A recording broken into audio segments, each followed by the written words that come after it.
Hey, what's up guys? I'm Ronnie. Welcome back to the Mark 42 Ironman helmet build series, and this is going to be hopefully the last episode where I do all the finishing work with the painting and electronics for the helmet, so stay tuned.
Hello? March 23rd, 2002. What?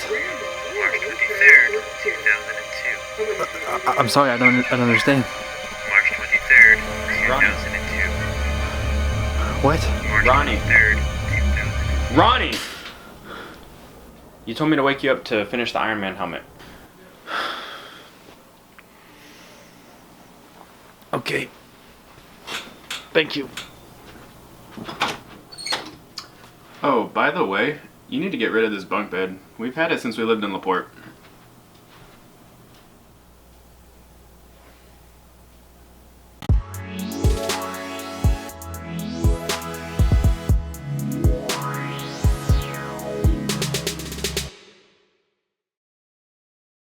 So here is the helmet as you guys saw it last. Hold on, let me move it out of here to where you can see it better. Alright, cool.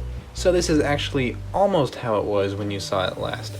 What's different is that the ears are now attached to the helmet.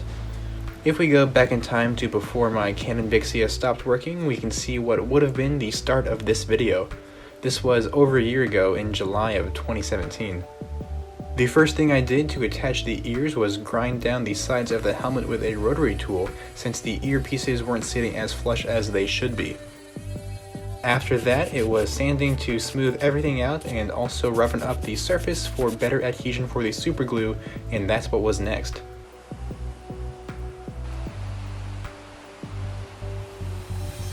The ears looked good and felt pretty secure, but I wasn't quite convinced that they would hold up. The obvious next step to secure them better was to drill holes. Of course.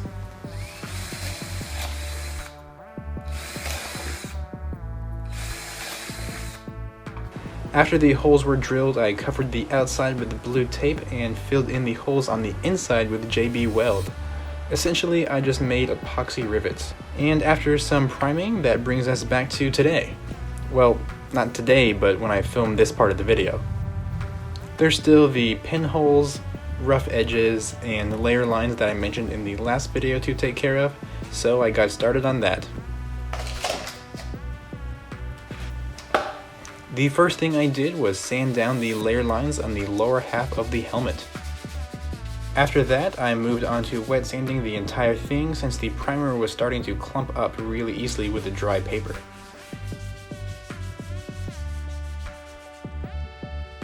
After washing away all the dust thoroughly and letting it dry, I moved on to more bodywork. Bondo brand body filler was mixed up and added to the holes that remained in the ears, as well as some of the larger pinholes on top of the helmet. With that dry, I block sanded the ears smooth and hand sanded the top, as well as any part on the rest of the helmet that still needed attention.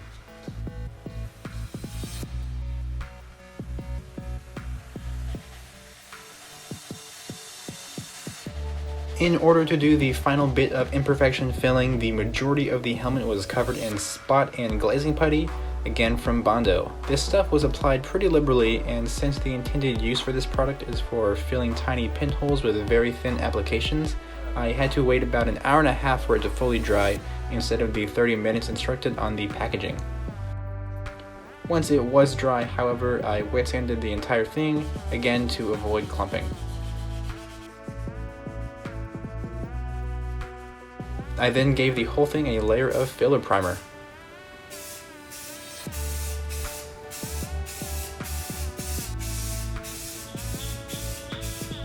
It was starting to look almost done, but there were still a few issues on the side. Some of the primer was applied too thick and ran, and there was also a small divot where the epoxy rivet didn't quite get filled in all the way. That was taken care of with some sanding and some more glazing and spot putty.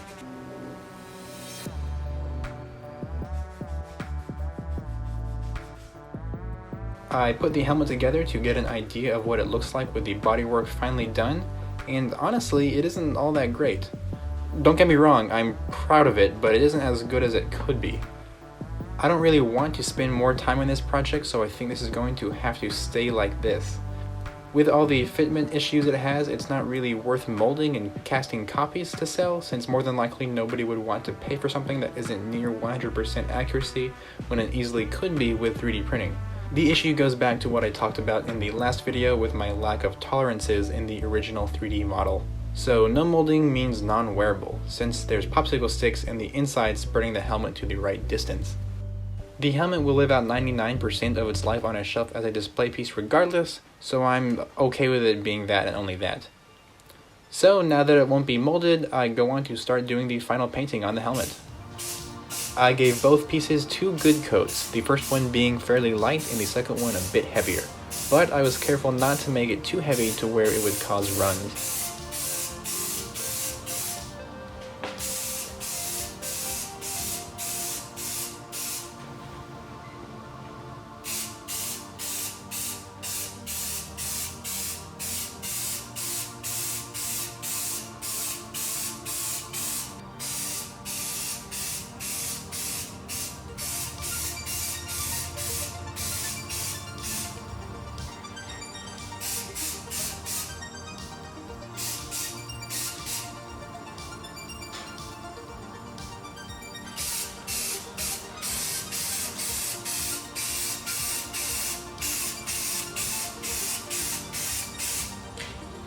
After letting those dry, I go on to start masking the strip of chin where it will be gold. I added blue painter's tape around the edges very carefully, and then a plastic grocery bag went over the majority of the helmet to prevent any unwanted overspray.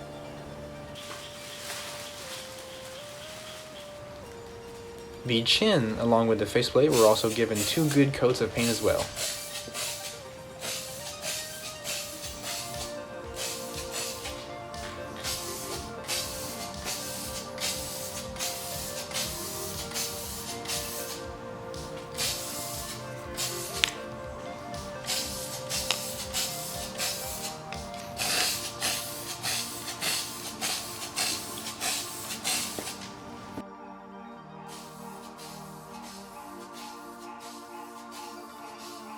The faceplate turned out really great.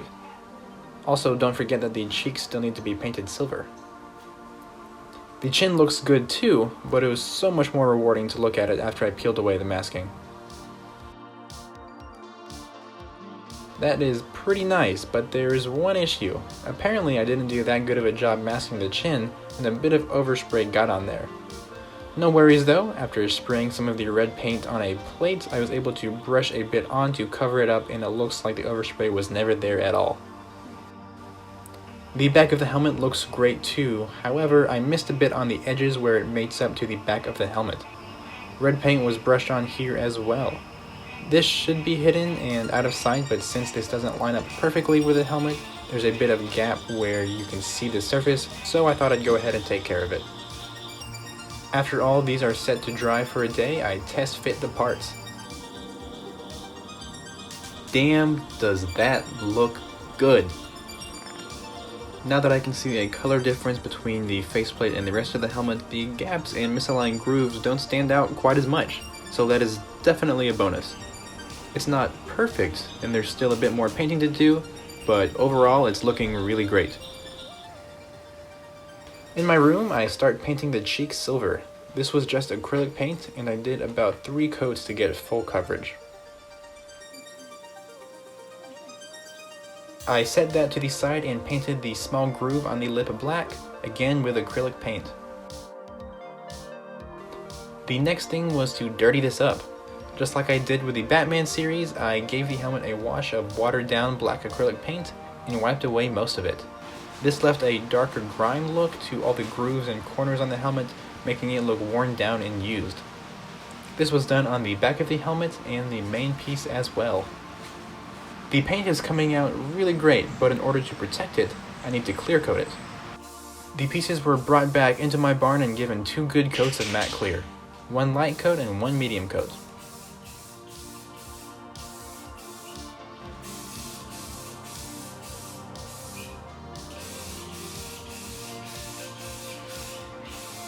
Everything was going well until it wasn't. The first thing I noticed was the back of the helmet was bubbling up. This was due to oils on my fingers getting there when I carried the whole thing out here. This could be repainted easily, so that wasn't too big of an issue, but to make things worse, the clear coat on the main part of the helmet turned very milky. This was because of the high humidity down here in Houston. Thankfully and luckily, the faceplate turned out really great, so I won't have to worry about redoing that. But for the other pieces, once they were fully dry after a few days, I started to sand them down in order to repaint them. 120 grit was used to get the rough wrinkles out of the back piece, and then I worked my way up to 400 grit on both the back and the main part of the helmet.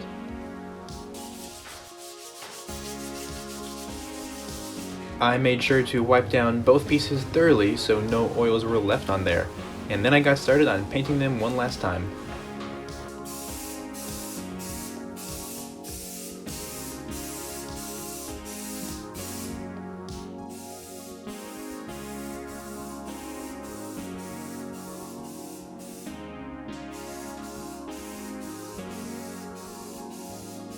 I didn't film the rest of the work since it was an exact repeat of what I already showed, so here is the finished thing. So as you can see, it turned out absolutely fantastic. I really love the little grimy details and the matte finish that it has. It is really starting to look amazing, and I would be damned if I made it so you couldn't wear this. So I'm going to try to fix that.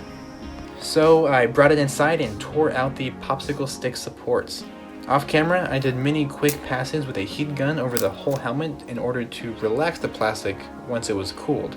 So that way, when these come out, the helmet should stay in the same shape it has without wanting to warp back how it was before I put the popsicle sticks in.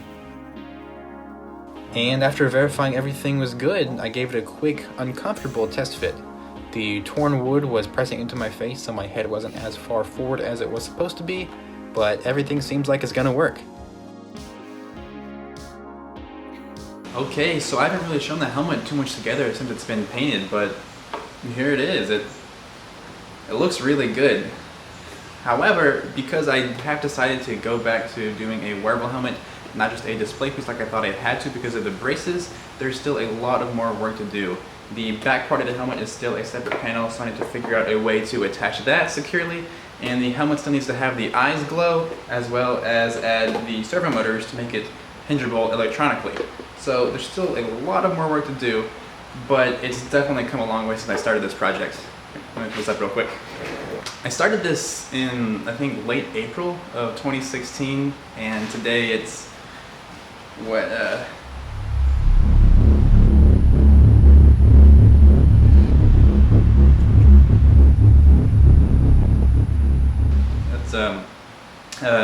now May of 2018. So it's been over 2 years. So So definitely a long time, but I'm really happy to see it coming to an end. But for the actual hinge design, it's going to be a really iterative process and a lot of work involved to get it to the final product. So instead of showing you all of that, it might be easier to actually just finish that up, then explain to you after I'm done. So I'm probably just going to cut to the finished product.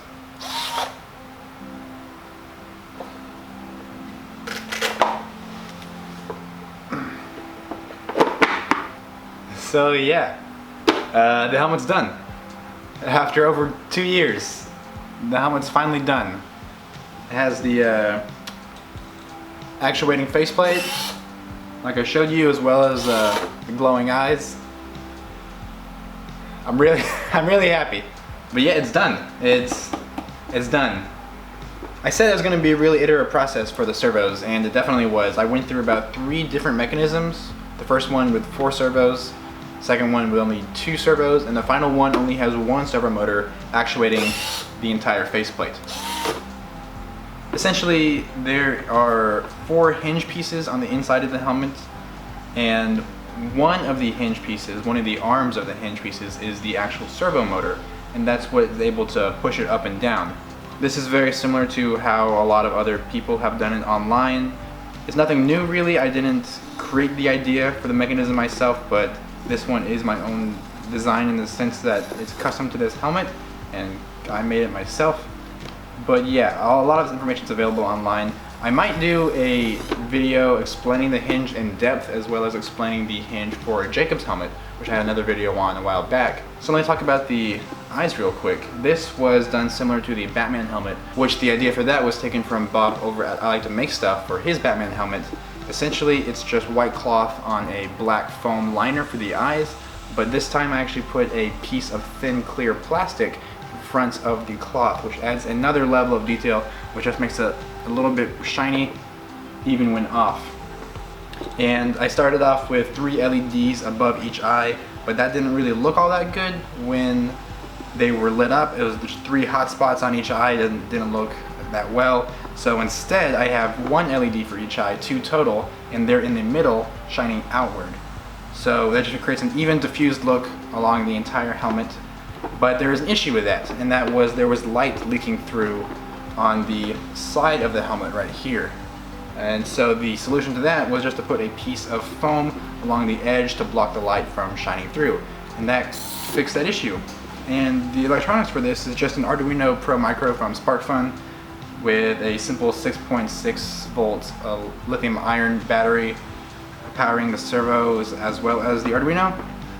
To attach the back of the helmet, I used elastic straps with Velcro in them to secure it to the top, and foam straps with Velcro on them to secure it to the side.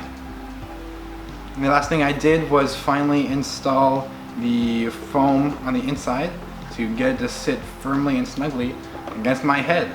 Well, that wasn't the last thing. The last thing I did was create this little button right here.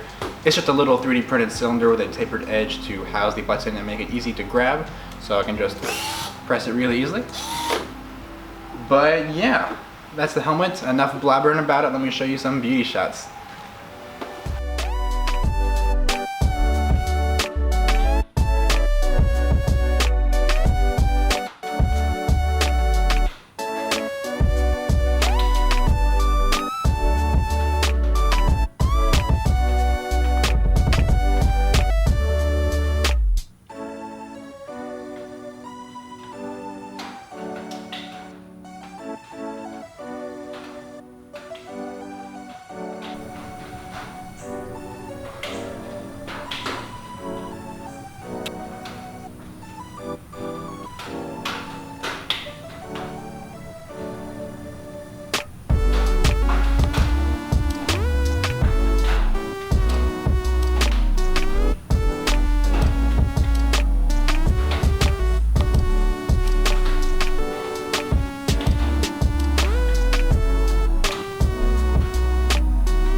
Alright guys, that's going to do it for this episode as well as the entire series for the Iron Man helmet build.